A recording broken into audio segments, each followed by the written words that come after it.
Eric, now going into your senior year, you've been through 2 really successful years with the program and a couple really down years with the program. What would it mean to you personally to return Missouri back to the levels that they expect to be at? It would mean so much to just avenge the legacy of Mizzou football.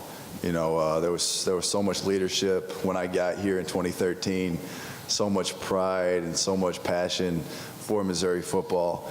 And what we're doing right now is modeling a lot of what we're doing leadership-wise off of that 2013 teams, guys like Andrew Wilson and Michael Sam and those guys. And it's really taken off, and people are buying into it. And we really expect to turn this thing around and attack the line and advance the legacy.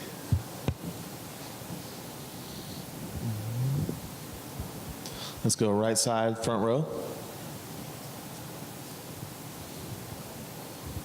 Michael Bradden, Saturday Down South. You made some headlines with your Art Kansas interview and whatnot. Do you think that motivated your team to get the win in there? Well, going into that interview, I had no doubt that we were going to win that game either way.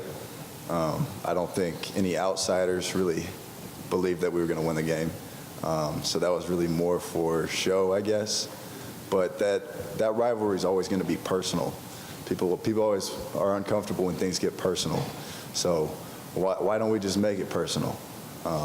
They want to come to our house. They want to step on our field.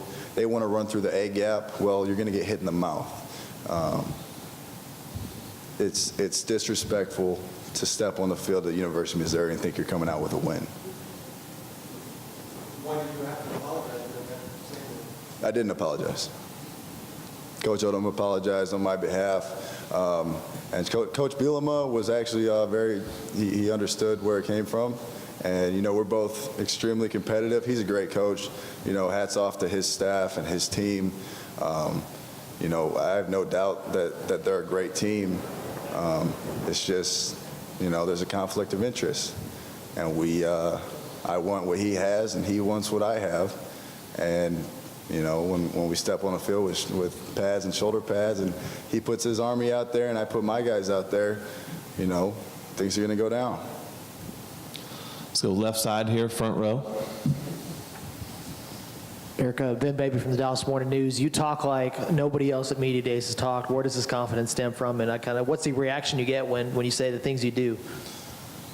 There's always been a plan. I mean, there's been a plan since I was young, and I'm just following that plan, and everything's, you know, playing out just how I expected it to.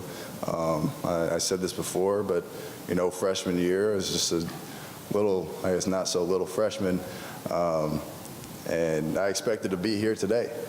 You know, that was on the agenda. So, you know, it's confidence. Some people call me confident, cocky. You can call me arrogant, but you can never call me selfish. I'm here for my team. I'm here for my coaching staff. I'm here to represent the state of Missouri, how the state of Missouri deserves to be represented. And I was just asked if Missouri belongs in the SEC.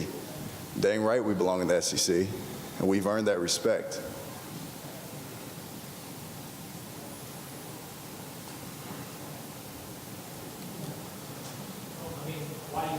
Why do you think you've been able to earn that respect over the years, or where do you think they'll stand? Oh, well, I've played for 4 teams now here, and 2 of those teams went to the SEC championship. You know, we've had two down years. We fully expect to get back to the top. Like I said, we want to avenge the legacy. You know, we want to attack the line every single rep, one play at a time. Right now, we're focused on summer ball right now, but we do have high expectations for this team, for this season. I've said this before, perfection is the goal, and greatness is the expectation. Let's go here to the right side, back corner. John Wilkerson, WNML in Knoxville. What did it mean to the team that after such a tough stretch in November and the start of October and the start of November, what did it mean to the team to finish with 2 of your last 3 victories? It was huge. You know, I was on the bench most of the year, actually, so I didn't play until those last 5 games. So me personally, it was huge for me to get those wins. but it was huge for the team, to finish strong because we know we're going into a tumultuous season this year. So it's good to have that momentum, and it's good to have that confidence going into this season. We'll stay here on the right side, third row on the aisle. Eric, Matt Smith, Southern Pigskin. Your belief in the program and the university as a whole obviously never wavered enough for you to not want it to be your home anymore. So how frustrating is it to see the university being perceived in such a negative light the last year and a half or so? And do you believe that football is powerful enough that should you guys have a bounce-back season, get back in the top half of the division, can that help the perception of the university as a whole and maybe get enrollment numbers back up? I definitely think so. I think football has that amount of power. I think football has that amount of influence. Things like this, the SEC Media Days, second biggest day in college football, second to the national championship. SEC, especially the best conference in college football, it just means so much more here.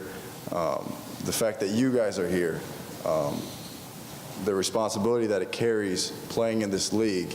But yeah, like you said, let me just go off. I've been working with our marketing team selling tickets, and we've actually sold more tickets at this point to all of our football games than at any point last year or the year before. So, I think the excitement around the university and the football team is there.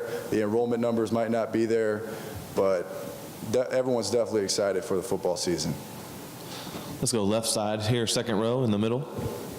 Matt Stevens, Montgomery Advertiser. Eric, like a lot of upperclassmen on your team, you came here to Missouri to play for Gary Pinkel. When did guys start buying into Barry Odom as the head coach and the leader of your program? I think as soon as he told us that he was here to win and that he was here for us, and obviously it's a process, he started to show us that, and I think at this point everyone trusts him. And that's what it comes down to for your entire coaching staff, is that do you trust your coach? And I do believe everyone trusts Coach Odom. Let's go here, third row, left side on the aisle.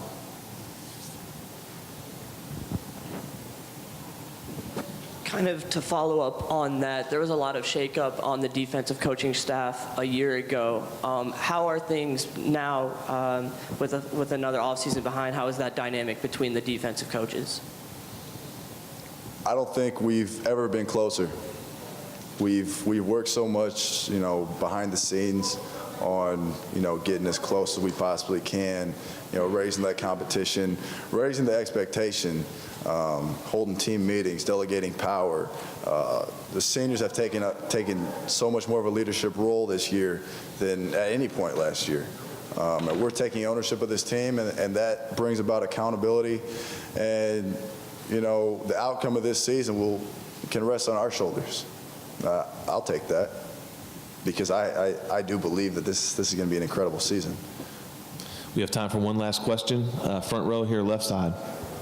Eric Ben Baby again with the Dallas Morning News. You said you were working with a marketing department selling tickets. How did that, what's your role in that, and how did that all start? So I needed an internship to graduate. I thought what better way than to, sell some tickets and get some fans at the games and get them excited. So obviously I'm killing two birds with one stone there. I'm getting the hours I need to, the hours and credits I need to graduate. And at the same time, I'm getting out there. I'm meeting the fans. I'm meeting all the incoming students, the freshmen, getting them excited, getting them riled up. They get to come in and see me and touch my beard and get an autograph and whatever they want to do. I'm a people person. This is a service industry. It's an entertainment industry as well. So I'm here to entertain and win some games.